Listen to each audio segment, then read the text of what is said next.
Sir, can you please give us a background about your work in relation to the Commonwealth Africa Anti-Corruption Center? I'm from Ghana, born in Ghana, school in Ghana up to the first degree, and then I moved to the Netherlands to do my second degree, and then I moved to the United Kingdom to do my PhD, doctorate degree. In between, I studied also in India, I studied in Norway, and I studied in USA, doing all diplomatic, postgraduate diploma and stuff like that. I started lecturing at the University of Birmingham after my degree. Then I started asking questions. Why am I here? Why am I not in Africa? Why am I not in my country? All because I got a distinction at the doctorate and they gave me a teaching appointment in Birmingham. So I came back to Ghana and then I started teaching. I was teaching ministers, chief executives, heads of organizations, and it was good, and I feel satisfied. But after a while, I realized that the salary was not good enough. We couldn't sustain my basic lifestyle. So I started doing consultancies to the Commonwealth, to the European Union, to the World Bank, IMF. So it was through that there was a vacancy that the Commonwealth told me, a vacancy for advisor governance. So they asked me to apply. First, I was a little hesitant because I thought I wanted to give the best to my country, myself to the country.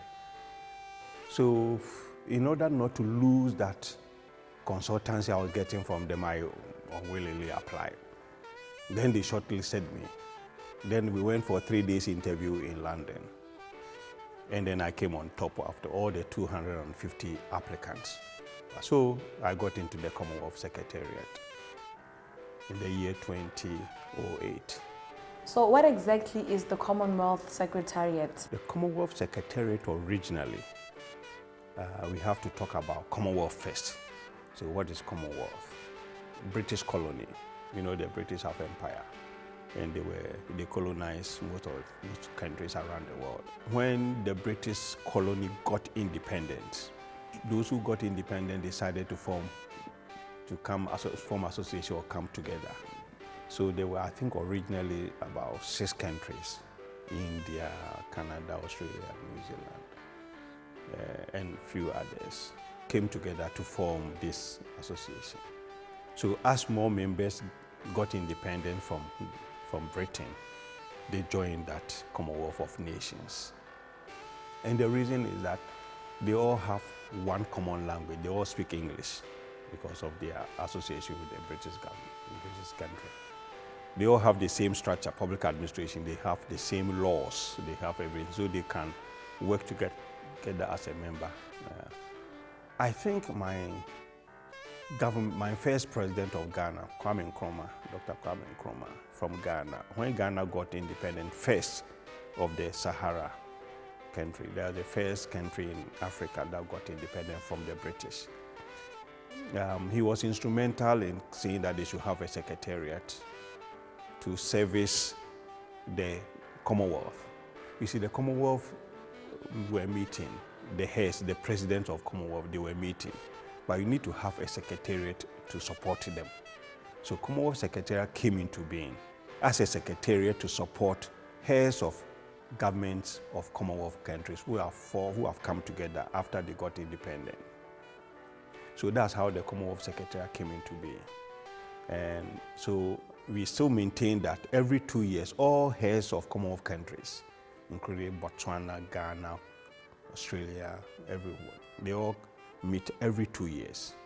My first training program I got was from Botswana DCEC, where the then Director General Rose Serete sent a request to the Commonwealth that they have a young officer they recruited, about 80, 90 of them. For the past 5 years or so, they have not done any training for them. So he was asking the Commonwealth to come and train them.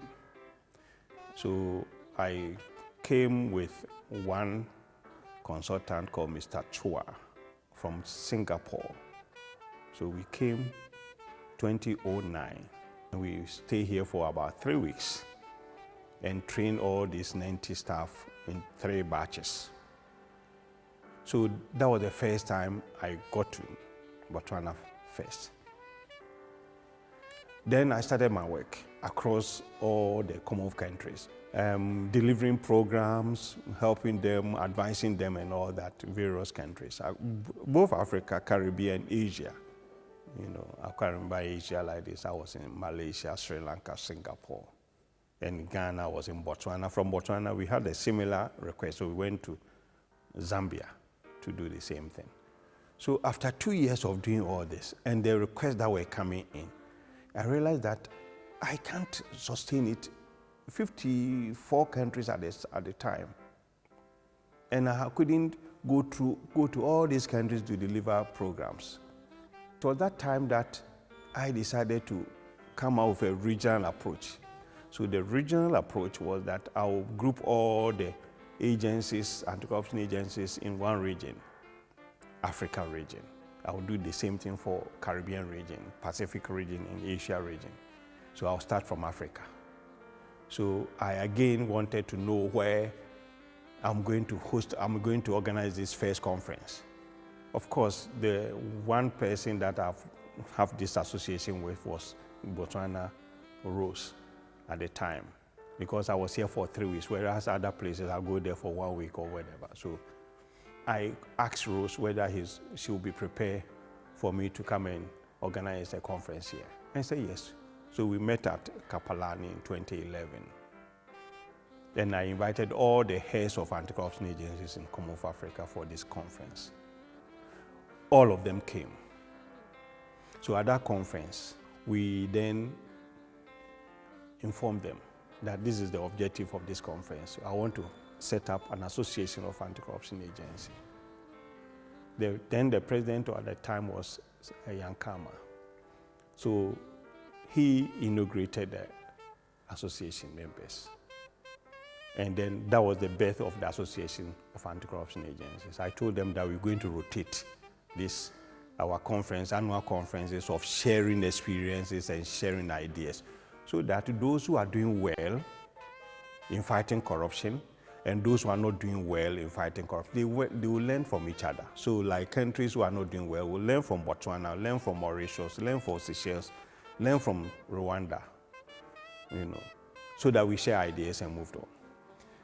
Then the second meeting, which was held in Zambia, I did a needs assessment of all the heads who were there, that what are your needs? And overwhelmingly, all of them say lack of capacity building. So immediately I know what I will do. So lack of capacity building, that means we have to find a way of building capacity. Because as I've said, I've come to Botswana to build capacity, gone to Zambia, gone to Malawi, gone to South Africa. We're building capacity all over the place. So I then decided that I will ask all the heads there that they should go back to their government and discuss with their government whether any of them will be prepared to host and sponsor a training center that can build their capacity. So they went, and the next meeting in Mauritius, before then, they have sent me all the proposals. I look at them, and the 3 was outstanding: Botswana, Mauritius, and then the Gambia. Then Botswana said, we have a training center, we will provide, and we are ready. So with that, and that time, Botswana being the least corrupt country, it was attractive. So that's why we located the center in Botswana. Again, we had some negotiations as to what we need from the government. So I requested for staff and office accommodation and training facility, and then the government provided through DCEC. That DCEC, the government will provide through DCEC so that we have the center going. Then I went to my office, and I also discuss with my Secretary General that this is what I've gone to do. The government says they will provide us. So I need money, I need funding that we can use to run the program. Then we had a lot of discussions in there. And now that's where I must say that Mrs. Masekwa Masiri Wamba was very helpful. He was then the Deputy Secretary General of the Commonwealth. Anyway, so we got the funding from the Commonwealth Secretariat. They said every year they will give £250,000 for 4 years. And after that, all the Commonwealth agencies should take over. So that's what we did. And then we had this understanding. After that, I have to now craft an agreement between government of Botswana and the Commonwealth Secretariat. So I sent the agreement, a draft one, to our legal counsel. They look at it and it was fine. Then I sent it also to the Botswana government through DCEC. They also look at it and it was fine.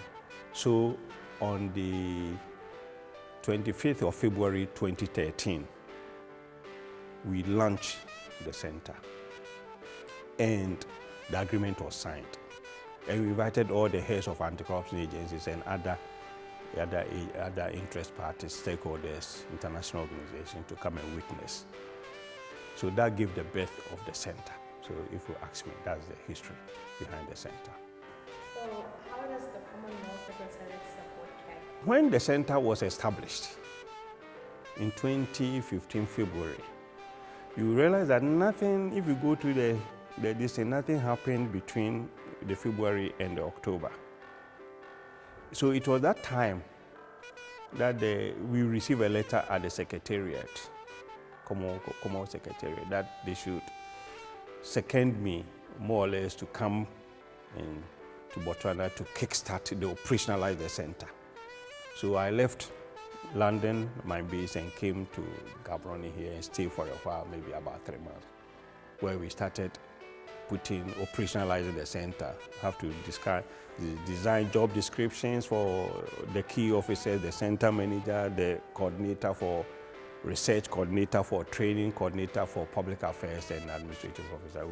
We designed all this. Then we also had to do media coverage, explaining the center to Botswana media and Botswana population.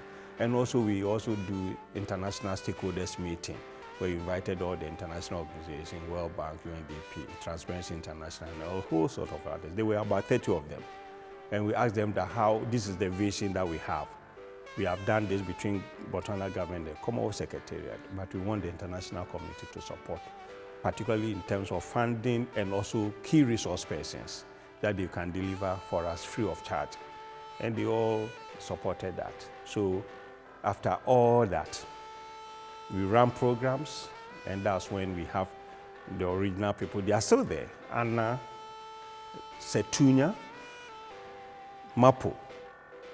These were the 3 original. Then subsequently they brought Lerato. Then they brought some other heads, but they couldn't, they were not too, they came and go, they went and they were not too good until we got Mr. Ransese, who came and stabilized the role of the center manager. Apart from me coming to deliver programs, advice, and technical assistance, we also contribute funds. As I told you, we were supposed to give in 250 for 4 years. The 4 years have elapsed long ago, since 2013, but we still support, funding. I know that is not enough, but so long as we try to support the center funding as much as we could. So that is the role that the Commonwealth continued to play. What has been CAG's achievement since its existence? The reason why CAG was established was, as I told you, originally it was lack of capacity building. So that seriously was a key role the CAG was focusing on. And in that role, CAG have done tremendously well. They've trained almost, I haven't seen, I don't know any anti-corruption agency in Commonwealth Africa that have not benefited from CAG training. I don't know any, all of them. Because you see, the problem was that the anti-corruption agencies didn't have a systematic, consistent training for their staff. So, as you know, some staff, you train them today, tomorrow they've left the organization. So training and capacity building is a continuous affair. As we lose staff and we get new staff in all the time, we need to build their capacity. So in terms of capacity building, CAC have done well, to the extent that the Commonwealth Secretariat itself appointed an independent evaluation firm to come and evaluate the center and other Commonwealth program in anti-corruption. So the center was one of them. But the center one specifically, when they came out, I look at the report, and 80% of all member countries, all members of anti-corruption agencies in Commonwealth of Africa were satisfied, very satisfied with the training program CAC has run. So it tells you that there's some great achievement in terms of the capacity building. So that I would say that they have done well. Now let's talk about the future. Where do you see CAC in the next 10 years? CAC will still be there for the next 10 years because there's still corruption. There's still going to be anti-corruption agencies in Commonwealth of Africa. They are also not going to go anywhere. They have staff that must be trained, and they don't have any systematic avenue for training their staff. So CAC will be relevant. Rather, what we need is a sustainable funding for CAC, and also, importantly, a continuous Botswana government support to CAC. Because if Botswana government support ends, that will be the end of CAC. We won't have an office, we won't have staff, we won't have training center, and that will be it. Of course, I must say maybe other countries may be ready to take it up because they are still eyeing Botswana. They want it, countries like Mauritius, even your next door, South Africa. Since they didn't have it, they are setting up their own academy and all that. So we think that if CAC is not working in Botswana, they will take over. However, I'm very confident because when we had this celebration of 10+1 anniversary, and we met His Excellency the President, myself and the Director General of DCEC. He asked me, what do you want from CAC? In fact, first I was struggling because I didn't know that he was going to ask me direct like that. Funding. So I said, myself and the Director General of DCEC will put our heads together and bring a proposal. So he committed, and also at the celebration, he said to the whole world that he's continually going to support CAC. So with that support, political will coming from the President and the Commonwealth and the association, normally not even the association, the anti-corruption agencies themselves in Commonwealth also supporting, I think CAC has a future. What we need to do is also still look for extra support from the international organizations. But I believe that CAC in the next 10 years will survive and expand.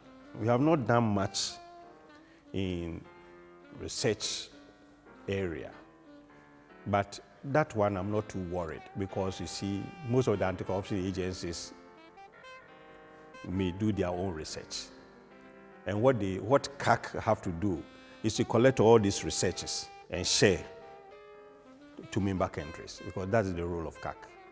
It's a forum, it's a platform where member countries come together and then get information. So we have created a website, and that website is the platform, because now it's not your bricks and mortar, it is your website, because the website can have everything there, your document, your report, your research, anything, so people can go there and get knowledge for themselves. So that is what we're going to do.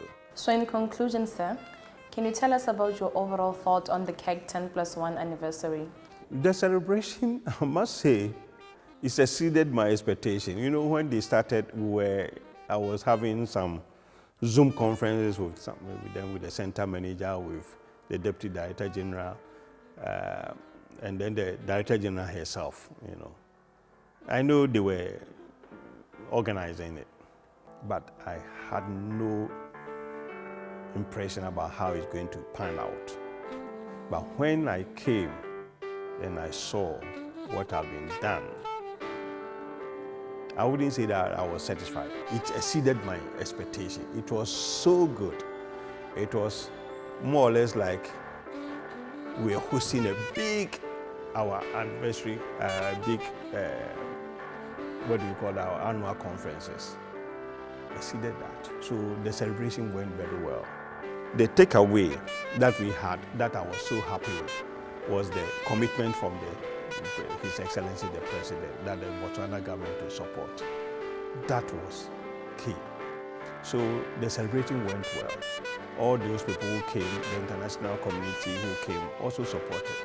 So I was personally very satisfied, and I believe everybody who came was satisfied, and all those who also contributed, particularly the DCEC and CAC staff, they did so well. So I also thank the Director General of DCEC and the Center Manager and all staff like you all here. They contributed to make it a success. I know Botswana is quite efficient when they do things, but I never expected this. This was marvelous.